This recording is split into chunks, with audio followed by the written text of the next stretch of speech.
Canva always brings some cool features, and this time they have click to animate feature.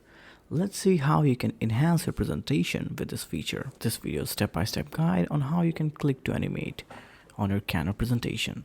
First, you need to open your Canva application, open it in your favorite browser, and there are so many options like Instagram, email, your story.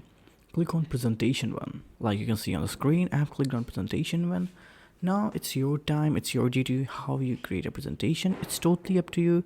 For example, I'm choosing some random elements to show you how you can do it. First of all, I took this star and this restaurant icon. After clicking on one of them, you can see above a top bar, click on animate button. After clicking on animate button, you can see on the left toolbar appear to click. Now appear on click.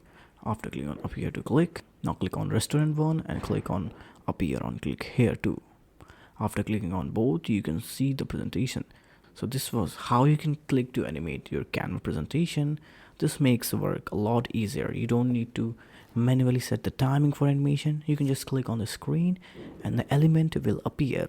You can add other pop-up and stuff too. That's totally up to you. So this was how you can click to animate on Canva in a very single steps, and I'll see you in the next one.